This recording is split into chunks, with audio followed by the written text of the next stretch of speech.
Hello student, welcome to my channel. आज हम इस वीडियो में चैप्टर 5 का फिगर इट आउट लास्ट जो पेज नंबर 123 पे है वो हम सॉल्व करेंगे। Already what is transversal and angle made by transversal वो हमने सब कर लिया है, तो बस वही सब यूज़ करके हमें ये क्वेश्चन सॉल्व करने हैं। तो फर्स्ट क्वेश्चन है find the angle mark below. इसमें ए है। चलो, तो ये दो लाइन यहाँ हमें नोटेशन दिया है, तो ये दोनों लाइन क्या है? पैरेलल लाइन है। और पैरेलल लाइन है तो ये कौन सा एंगल बन रहा है? इंटीरियर ओपोजिट एंगल बन रहा है। तो जब लाइन पैरेलल हो और ट्रांसवर्सल से एंगल बने तो opposite interior angle are equal in measure. So यहाँ 40 है तो ए भी क्या होगा? 48। सेम यहाँ पर भी ऐसे ही है, ये दो पैरेलल लाइन है और ये ट्रांसवर्सल है। Same interior opposite angle, so यहाँ पर भी है 52। फर्स्ट एक्सरसाइज काफ़ी इजी है। थर्ड में यहाँ पर भी ये और ये पैरेलल लाइन है, given line are parallel and this is the transversal. So angle c and 81 are interior angle, interior opposite angle. So this is 81, so c is also 81। हम इस तरीके से भी कर सकते हैं 81 यूज़ करके, या फिर यहाँ पे एंगल दिया है 99, तो ये जो है interior angle of same side तो वो होता है 180। तो 180 में से 99 माइनस करेंगे तो भी 81 आएगा। हम दोनों मेथड यूज़ करके एंगल सी फाइंड आउट कर सकते हैं। तो सी इज़ 81। यहाँ पर डी पैरेलल, सारी पैरेलल लाइन से हमें दी है। पैरेलल लाइन और ट्रांसवर्सल से बनने वाले एंगल पे पूरे फिगर इट आउट बेस्ड है। तो यहाँ पर हम ले लेते हैं कॉरस्पॉन्डिंग एंगल, ले ले interior angle of opposite side. So 99, so d is equal to also 99। ये दोनों सेम मेथड, दो मेथड से हम कर सकते हैं, आपको जो मेथड इजी लगे वो कर लो। 99 ई, यहाँ पे दो लाइन पैरेलल है और दो हमें ट्रांसवर्सल भी दी है, तो हमें ढूंढना है ई। तो ई और 69 सेम ही है, हमें इसका कोई मतलब यूज़ करना ही नहीं है, खाली हमें कंफ्यूज करने के लिए दिया गया है। तो यहाँ पर ये दोनों इंटीरियर ओपोजिट एंगल है, तो ई और 69 ई इज इक्वल टू 69। इसका हमें बिल्कुल भी यूज़ करना नहीं है। चलो, यहाँ पर है पैरेलल लाइन 132 और यहाँ पे दिया है एफ। तो अब ये एंगल हो रहा है interior angle of same side of transversal. So same side of transversal के जो एंगल होते हैं वो होते हैं सप्लीमेंट्री। तो ये 132 है तो 180 होना चाहिए, तो 180 माइनस 132 करेंगे तो 8 आया, 10 में से 8 गया, 7 में से 3 गया 4। सो ये आ गया एफ इज इक्वल टू 48। चलिए, यहाँ पर हमें जी फाइंड आउट करना है। पैरेलल लाइन है, ये दो पैरेलल लाइन है और ये इसकी ट्रांसवर्सल है, हमें जी फाइंड आउट करना है। तो जी और 122 ये दोनों कॉरस्पॉन्डिंग एंगल है, हमें जी ही ढूंढना है। ये सब हमें मेजरमेंट दिए है, लेकिन हम खाली ये वाला, ये कौन सा एंगल है? Corresponding angle. कौन सा शेप बन रहा है? एफ शेप बन रहा है। ये देखो, ये एफ शेप बन रहा है बराबर। तो 120 और जी, ये कौन सा एंगल है? कॉरस्पॉन्डिंग एंगल है, और कॉरस्पॉन्डिंग एंगल होते हैं सेम, यानी कि जी इज इक्वल टू 122 डिग्री। चलो, यहाँ पे है दो पैरेलल लाइन, अगेन दो ट्रांसवर्सल है, एज ढूंढना है। तो of course interior opposite angle ले लेंगे। यहाँ पे 75, तो ये भी हो जाएगा 75 इंटीरियर ओपोजिट एंगल।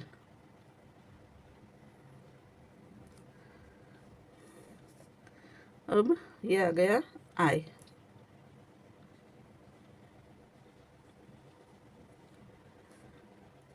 ये और ये पैरेलल लाइन है और ये इसकी ट्रांसवर्सल हम ले हैं यहाँ की, तो ये हो रहा है 70। लेकिन क्योंकि यहाँ पे ये आ रहा है तो उसको हम पूरा एंगल नहीं ले सकते। यस, इसको ले सकते, ये दो लाइन है तो ये और ये इंटीरियर ओपोजिट एंगल हुआ बराबर। ये इसको हम interior angle of same side लेते, अगर यहाँ पर ये नहीं होती तो ये वाला पूरा एंगल बन रहा है। ये लाइन और ये लाइन पैरेलल है और ये इसकी transversal. So this angle and this angle will be interior opposite angle. So 54, तो ये भी हो गया I इज इक्वल टू 54।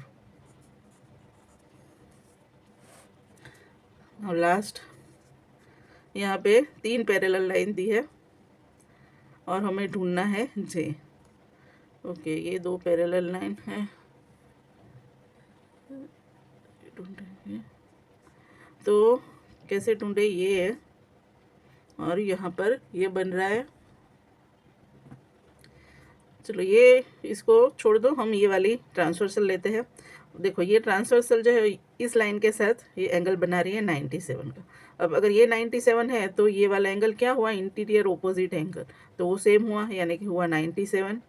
अगर ये 97 हुआ तो ये और ये एंगल कौन से हुए, कॉरस्पॉन्डिंग एंगल, यस, तो ये एंगल भी हुआ 97। ये एफ बन रहा है उल्टा एफ, तो J इज इक्वल टू 97। तो ये एक्सरसाइज बहुत ही इजी है, आई थिंक सबको समझ में आ गई होगी।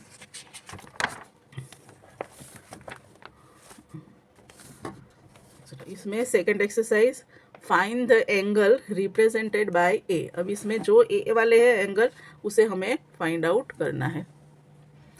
तो फर्स्ट ही है, यहाँ पर भी 2 ट्रांसवर्सल दी है, 2 लाइन दी है, पैरेलल लाइन और 2 ट्रांसवर्सल है, और ई यहाँ पर है। तो अगर ये 42 है तो इसका कॉरस्पॉन्डिंग एंगल हुआ ये वाला, बराबर। तो ये 42, तो यहाँ भी होगा 42।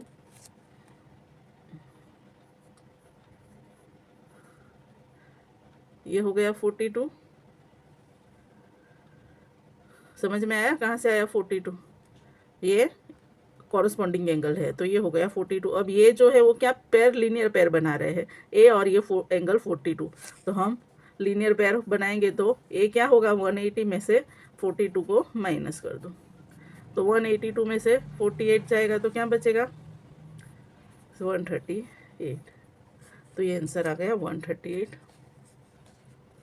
चलिए यहाँ पर सेकंड, यहाँ पर भी 2 पेयर है पैरेलल लाइन की, एक पैर ये है और एक पैर ये है, तो मतलब इसको हम सेम ही गिन सकते हैं। ये क्या है, इंटीरियर ओपोजिट एंगल, ये और ये, बराबर। ये इंटीरियर ओपोजिट एंगल हुआ ये 62, तो ये भी 62 हुआ। और अगर हम इस एंगल की बात करें तो ये क्या हो जाएगा, ये 62, तो यहाँ पे कितना होगा 180 माइनस, क्योंकि लीनियर पेयर बना रहे, तो ये 180 माइनस 62 हमें करना पड़ेगा। 180 माइनस 62,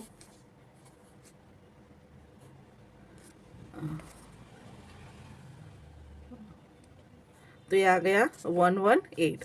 तो यहाँ 118 आ गया, तो अब ये एंगल और ए एंगल ये हो गए कॉरस्पॉन्डिंग एंगल, तो कॉरस्पॉन्डिंग एंगल सेम होते हैं, तो ए हो गया 118। ये मैंने अच्छे से लिखा हुआ है, यहाँ मैं खाली एक्सप्लेन कर रही हूँ, फिर लिखना कैसे वो मैंने पूरा लिखा है, तो वो आप उसमें से कॉपी कर सकते हो। ये हमें पूरा स्टेप वाइज लिखना है।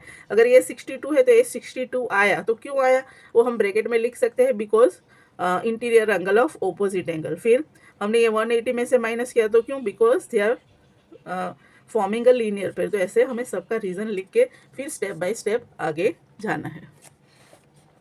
थर्ड, यहाँ पे पैरेलल लाइन की पेयर है, 3 पैरेलल लाइन की पेयर है, और यहाँ 110 एंगल दिया है, और यहाँ पे ये एंगल जो दिया है हमें 35, तो हमें ये वाला एंगल ढूंढना है। तो ये और ये एंगल सेम हो जाएंगे, क्यों, क्योंकि ये होंगे कॉरस्पॉन्डिंग एंगल। पर हमें यहाँ ये खाली इतना ही पता है, हमें ये वाला भी करना पड़ेगा। तो इसके लिए हम कैसे करेंगे, तो ये देखो, हम ये वाली पहले 2 लाइन ले लेते हैं और ये वाली ट्रांसवर्सल। अगर ये ट्रांसवर्सल लेंगे तो ये अगर 110 बन रहा है तो ये भी पूरा क्या बनेगा, 110, ये 110 बनेगा। तो फिर ये जो बचा एंगल है वो कितना होगा, तो हम 110 में से 35 माइनस कर 180 में से 110 माइनस करेंगे तो आएगा 70, यानी कि ये जो एंगल बना वो बना 70।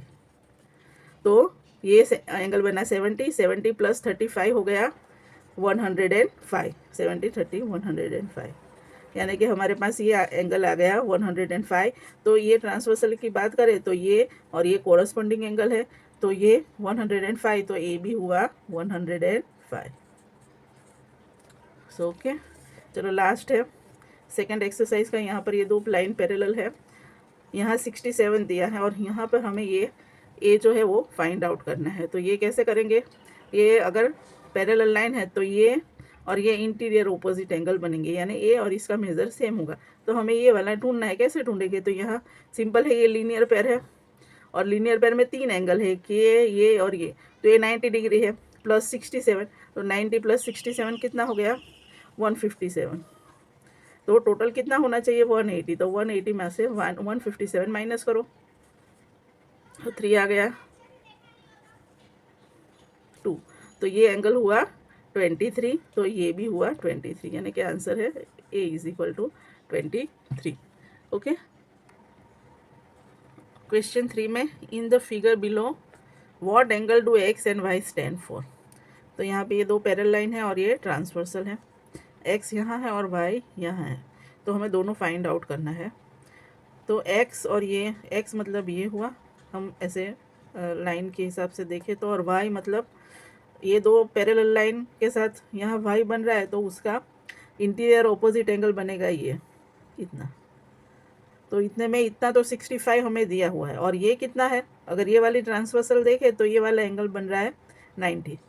हम ऐसे ही कर सकते हैं, इसको एंगल 1 2 नाम दे के भी हम पूरा लिख सकते हैं। अगर हम मान लो कि हमने इसको एंगल 1 दिया तो एंगल 1 बन रहा है 90, तो मतलब ये पूरा कितना बनेगा 90 प्लस 65, तो 90 प्लस 65 बन जाएगा 155।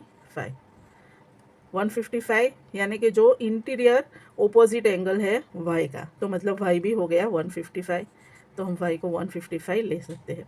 अब ये पूरा हो गया 155, और अगर ये 155 है तो हम ये वाला देखें तो ये भी 155 होगा, जैसे कि यहाँ पर नहीं, सॉरी यहाँ पे ऐसे नहीं ले सकते।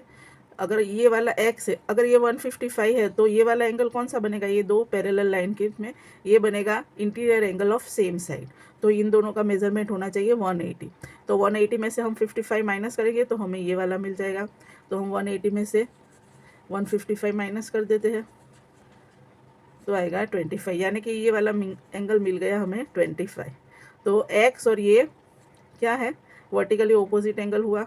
अगर हम ये दो लाइन की बात करें तो एक्स इज इक्वल टू 125, और sorry 25, y is equal to 155 और एक्स इज इक्वल टू 25। हम ये वाला पूरा लेके भी 180 लीनियर जैसे पेयर बन रहा है उसके हिसाब से भी ये वाला ढूंढ सकते हैं। जैसे कि ये पूरा बन रहा था लीनियर पेयर, तो ये हो रहा था 155, तो 180 में से 55 माइनस करके आ जाता है 25। दोनों तरीके से हो सकता है, और कोई थर्ड मेथड भी हो सकता है, आप अपने हिसाब से कोई भी कर सकते हो। चलो, यहाँ है दो पैरेलल लाइन और उसकी दो ट्रांसवर्सल है। अब यहाँ ये 58 है, तो उसका कोरस्पॉन्डिंग एंगल बनेगा यहाँ, बराबर। तो ये 53 है तो ये भी बनेगा 53, ओके बराबर है। और अगर ये वाली ट्रांसवर्सल की बात करें तो इसका कोरस्पॉन्डिंग होगा ये पूरा। अगर मान लो कि इसको एंगल 1 दे दे तो 78 का कोरस्पॉन्डिंग हुआ 1 प्लस एक्स, यानी कि टोटल 78। अब हमें 1 एंगल मिल गया है 53, तो ये टोटल होना चाहिए 78। तो 78 में से हम ये कौन सा 53 माइनस करेंगे, 78 में से 53 माइनस करोगे तो बचेगा 8 में से 3 गया 5 2 25, यानी कि एक्स वाला एंगल मिला हमें 25। चलो हो गया, ये तो इजी ही था। Question 4, in figure A B C, यहाँ है A B C is equal to 45 and I K J is equal to 78, and find the angle G E H H H E F and F E D, ये तीनों angle हमें find out करने हैं। तो पहले तो लेते हैं हम 45। अब ये 45 है तो यहाँ पर भी क्या हुआ 45, वाई कोरस्पॉन्डिंग एंगल। और अगर ये 45 है तो अगर हम ये दोनों लाइन की बात करें तो ये उसका वर्टिकल ओपोजिट एंगल हुआ, सो ये आ गया 45, यानी कि हमारा पहला एंगल जो था जी ई एच हमें मिल गया 45। चलो, वैसे ही सेम देखा जाए, ये 78 है तो उसका कोरस्पॉन्डिंग एंगल हुआ यहाँ 78, और उसका वर्टिकली ओपोजिट एंगल है ये, यानी कि हमारा एफ ई डी। तो एफ ई डी कितना आ गया 78। चलो, ये तीन एंगल मिलके बना रहे लीनियर पे, तो इसमें से दो एंगल का मेजरमेंट हमें मिल गया। 45 और 78, तो उन दोनों को प्लस करके 180 में से माइनस करेंगे तो हमें मिल जाएगा HEF। So angle HEF is equal to 180 minus, इन दोनों को प्लस करो, 8 + 5 13 और ये हो गया 5 7, तो कट करेंगे तो मिलेगा 7 एंड सो आंसर आ गया 57। तो 45 GEH 45, HEF 57 एंड FED 78, तीनों एंगल का मेजरमेंट हमें मिल गया है।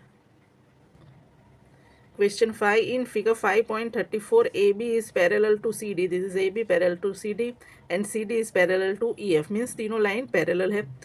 EA is perpendicular to AB, ये जो EA है, E और A परपेंडिकुलर ट्रांसवर्सल है। If BEF is equal to 55, find the value of X and Y, find out करना है हमें। चलो यहाँ पे हमें अगर ये दो ट्रांसवर्सल की बात करें तो ये दो पैरेलल लाइन और ये ट्रांसवर्सल, तो ये कौन सा एंगल बना रहे हैं, ये दो एंगल बन रहे हैं interior angle of same side, तो मतलब इसका मेजरमेंट होना चाहिए 180।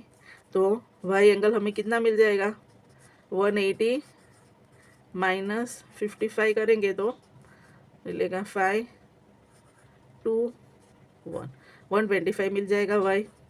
अब ये वाली दो पैरेलल लाइन बात करें तो ये और ये बना रहे हैं कॉरस्पॉन्डिंग एंगल, तो x is equal to y, so x is equal to y is equal to 120 125। So answer x और y दोनों का वैल्यू सेम ही है। चलो अब यहाँ पे देखें, what is the measure of angle NOP, यानी कि हमें ये वाला फाइंड आउट करना है। चलो यहाँ पे हमें जो दिया है, देखो यहाँ पर दिया है, यहाँ पर और डायरेक्ट यहाँ पे, तो इसका करना मुश्किल है, तो हम क्या करते हैं, ये दो लाइन पैरेलल है, तो ये दो बीच वाले जो पॉइंट है उसमें से ये दोनों लाइन के पैरेलल और लाइन खींच लेते हैं। जैसे कि यहाँ से हमने खींच ली एक लाइन और यहाँ से, सॉरी स्केल से अच्छे से लाइन खींच लेना, हमने ये लाइन खींच ली, है ना। अभी हम अगर ये दो पैरेलल लाइन की बात करें तो ये 40 और ये कौन सा एंगल बना रहे हैं, इंटीरियर ओपोजिट एंगल। इसको हम नाम देते थे 1 2 3 4 नाम दे सकते हैं। चलो इसको नाम 1 2 यहाँ पर ले लेते हैं, 3 और 4। तो एंगल 3 कितना हुआ, 40 भाई, because interior angle of opposite angle, तो हमें एंगल 3 मिल गया 40। तो एंगल 4 कितना होगा, एंगल 3 + 4 दोनों मिला के 96 है। अगर एंगल 3 40 है तो एंगल 4 हुआ 96 माइनस 40 यानी 56 हो गया। तो वैसे ही अब अगर ये 56 है और हमें ये दो लाइन, चलो पहले ये वाला कर लेते हैं, ये दो लाइन के देख लेते हैं, तो ये 52 और ये वाला 2 एंगल, वो भी क्या है, इंटीरियर ओपोजिट एंगल, तो एंगल 2 हुआ 52, interior opposite angle are equal. अब जो ये 1 है वो इंटीरियर ओपोजिट एंगल है 4 का, 1 और 4 इंटीरियर ओपोजिट एंगल हुए, तो एंगल 4 हमें ऑलरेडी मिल गया है, कितना है, 56 है। तो angle 1 is equal to angle 4 is equal to 56, और हमें जो फाइंड करना है एंगल NOP, तो NOP क्या है, एंगल 1 + 2, तो एंगल 1 है हमारे पास, एंगल 1 आया 56 प्लस एंगल 2 आया 52, सॉरी दिखा, यानी टोटल मिल गया हमें 108। समझ में आया ना। यहाँ पे एंगल 1 2 3 4 लिया, पैरेलल लाइन ड्रॉ करने हमें इंटीरियर ओपोजिट एंगल की पेयर बना के ये वाला हमने सॉल्व किया है, 108 आ गया है, आंसर राइट है। अब इसके आगे हमारे पास यहाँ है पैरेलल इल्यूजन दिया है, there do not seem to be any parallel lines here or are there.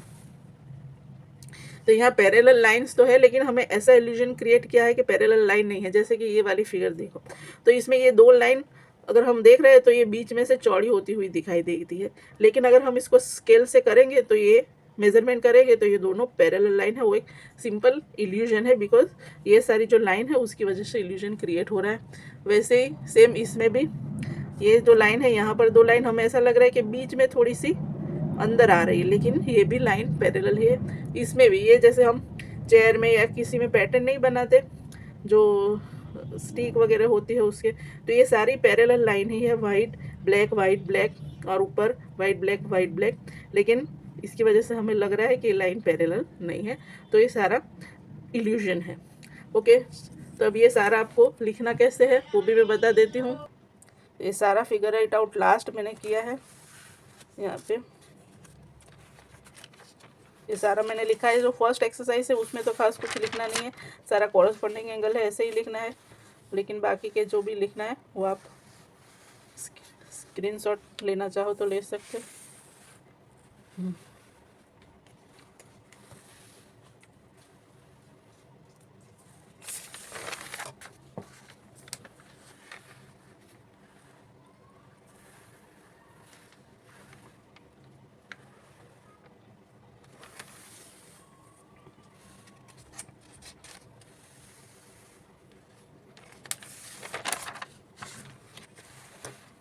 Was the last exercise, और आज हमारा ये चैप्टर 5 भी कंप्लीट हो गया है। नाउ नेक्स्ट वीडियो में हम नेक्स्ट चैप्टर चालू करेंगे। आपको मेरा वीडियो पसंद आया हो तो please like, subscribe and share my channel. Thank you very much for watching.